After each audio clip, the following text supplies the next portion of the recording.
Hello, and welcome aboard the USS Smarty Pants, a spacecraft designed to boldly podcast where no man or woman has podcasted before. Right now, we're drifting toward the outer edge of the solar system, about 10 billion kilometers away from the sun, just beyond the planet Neptune, in a ring of ice and rocks known as the Kuiper Belt. I'm about to head down to the surface of Eris, a space object known as a dwarf planet. Beam me down, Smarty.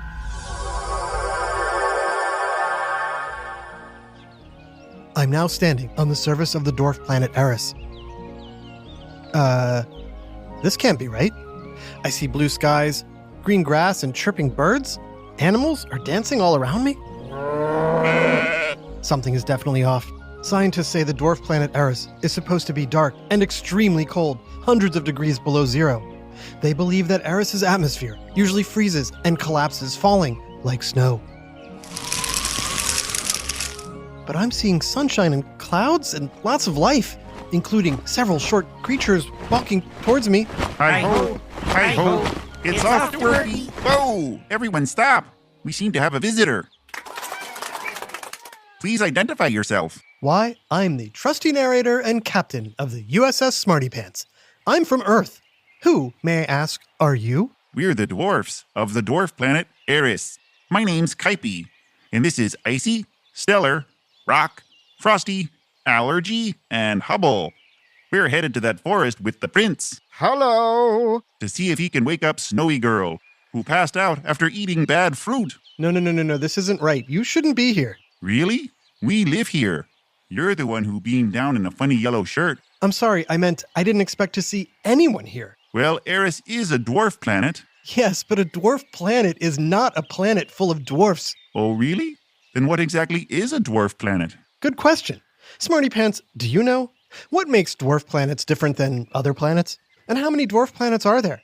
And why was the most famous dwarf planet kicked out of the Planet Club? Later, Pluto! It's time for another whiff of science on Who smarted? Who smarted? Who's smart? Is it you? Is it me? Is it science or history? Listen up, everyone. We make smarting lots of fun on Who Smarted. Okay, Smarty Pants, as you probably know, we didn't really go to the Kuiper Belt and set foot on Eris. And no, there are no dwarfs like the ones from Snow White living there. In truth, Eris is very cold, very dark, and very, very, very far away. How far? Take the distance from the Earth to the Sun and multiply that by 68. Eris's massive distance from Earth is the reason why it took so long to discover it. But when astronomers first spotted Eris in 2003, it sparked a huge debate in the scientific community and led to the creation of the term dwarf planet. Now, tell me, how many planets are there? Most of you said 8, and a few said 9. Well, if you said 8, you're right. Technically. Huh? That 9th planet, discovered in 1930, is a small one, smaller even than our moon, named Pluto. The name Pluto was actually suggested by an 11-year-old girl. Whoa. Do you know why she chose Pluto? Is it A, the Greek god of slobber? B, the Roman god of the underworld? Or C, Mickey Mouse's pet dog? Did you say C? Well, that is not the correct answer. In fact, Walt Disney may have named Mickey Mouse's dog after the former planet. Pluto, formerly known as a planet, gets its name from the Roman god of the underworld because of its dark and cold nature. Dark, cold, and lonely. I miss the good old days when I was a planet and people cared about me before they kicked me out. Hey, Pluto, I was about to get into how you lost your planet status, but if it's too upsetting to talk about it, I can do it another time. No, go on, don't mind me. Not that anybody does anymore. Okay. So when Eris was first discovered in 2003, astronomers first labeled it the 10th planet, since it's about the same size as Pluto.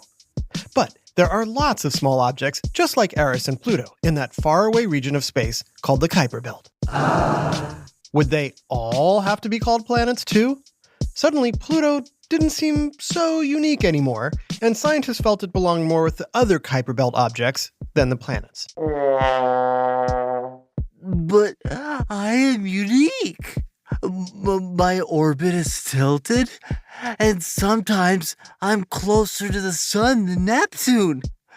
And compared to Earth, I spin backwards and on my side. But nobody cares. Those are cool characteristics, Pluto. But are they really enough to make you a planet? It didn't matter before. Go on. After the discovery of Eris, the group that creates official names for space stuff, the International Astronomical Union, or IAU, felt that they had to redefine the term planet. So in 2006, the IAU announced new rules and a new classification, the dwarf planet. Yay! No, not you. Boo. So what exactly makes a planet, and a dwarf planet, a dwarf planet? For that answer, let's go bowling. Let's say the solar system is like a bowling alley. You've got your lanes and you got your pins. To be a planet, you gotta stay in your lane. And the lanes, of course, are orbits around the sun. It's also the first rule of planets. If you don't orbit the sun, you can't play. Hey, let me in! I'm trying to bowl! Read the sign, pal. No nebulas. Moons don't cut it either, since they orbit other objects. But having an orbit around the sun alone does not make you a planet. You may have a lane, but you still need to bowl the right way. And if you're a rough shape, like an asteroid, you're gonna have a rough time. What? Just because I got some rough edges, I can't be a planet? Nope, asteroids can't be planets. A planet needs to be a certain shape, the same shape as a bowling ball. Can you say what it is? That's right. It's the next rule of planets. You need to be round. Well, actually, the Earth isn't technically round. It's an oblate spheroid, which means it's larger at the center equator and smaller at the north and south poles. Fine, round-ish. Asteroids aren't even that. Now, if you orbit the sun, are not a moon, and you're roundish, congratulations! You're at the very least a dwarf planet. But there's one more requirement to become a full-fledged planet, one that astronomers often argue about. The IAU says a planet's orbit must be clear of any objects of a similar size. In other words, you gotta knock down all the pins. For all the other planets, that's not a problem. Unfortunately, for Pluto, this is the part that's tricky. It's like bowling with a golf ball. Oh, please, knock over the pins. No! And that's the problem with Pluto. Unlike other planets, Pluto isn't large enough or its gravity powerful enough to shoo away everything from its orbit. It's surrounded by lots of objects around its size in the Kuiper Belt. And that's why the IAU made Pluto a dwarf planet. Some astronomers don't like this rule, but the IAU is sticking with it. Oh, get you, IAU. You haven't heard the last of Pluto. Actually, you're not the first object to lose planet status.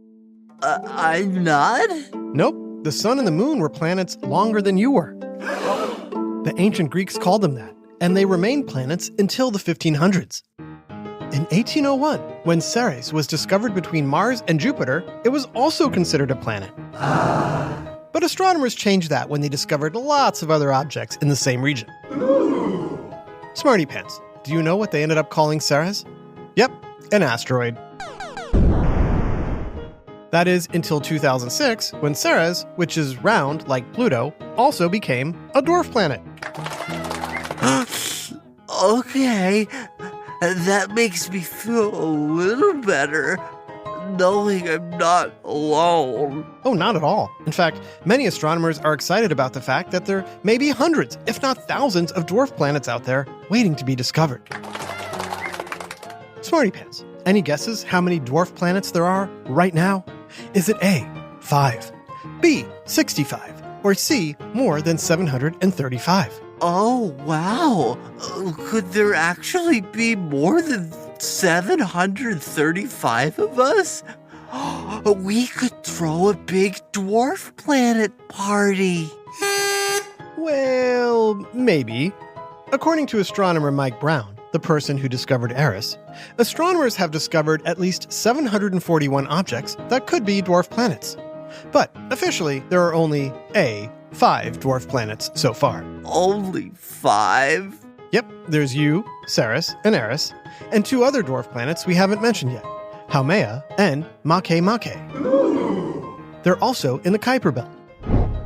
The IAU hasn't officially named any more dwarf planets in more than 10 years. More than 10 years? You know what that means? No. What does it mean? That means people have stopped caring about us. No, that's not true. In fact, a short time ago, you made history. Really? What happened? I'll tell you, right after this quick break. Now back to Who Smarted. I'm here with the dwarf planet Pluto, who's pretty upset that they're no longer considered a planet. No, I'm fine. Really. I don't think you're fooling anyone, Pluto. How can you tell? Well, besides the fact that you've been crying throughout the episode, there is also the pictures. Pictures? What pictures? The images of you showing a big patch of ice shaped like a heart on your surface. You're practically wearing your heart on your sleeve for everyone to see. Wait, how did you get pictures of me? From the New Horizons unmanned space probe. You recently made history as the first dwarf planet to be explored by spacecraft. It took New Horizons 9 years to travel over 3 billion miles to get to you. But it was worth the wait. The pictures are spectacular. And Smarty Pants, you can find them yourselves right on NASA's website. 9 years? Billions of miles? Just to see me? That must mean you like me. You really like me. That's right. You think I'm cool? Definitely. Cold, in fact. And I'm named after a Roman god? Yes, but Aw, yeah! Take that, Neptune! Woohoo! I don't have the heart to tell him Neptune's named after a Roman god too. Shh, it'll be our secret. Us dwarves won't say nothing either. Because you're not real. Oh, never mind. Beam me up, Smarty.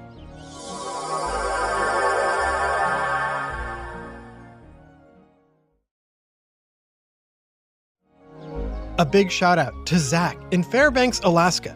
So glad you love to listen to Who Smarted way up north. This episode, Dwarf Planets, was written by Dave Beaudry and voiced by Jason Williams, Taya Garland, Max Kamaski, and Jerry Colbert. Technical direction and sound design by Josh Hahn. Who Smarted is recorded and mixed at the Relic Room Studios. Our associate producer is Max Kamaski. The theme song is by Brian Suarez, with lyrics written and performed by Adam Tex Davis. Who Smarted was created and produced by Adam Tex Davis and Jerry Colbert. This is an Atomic Entertainment production.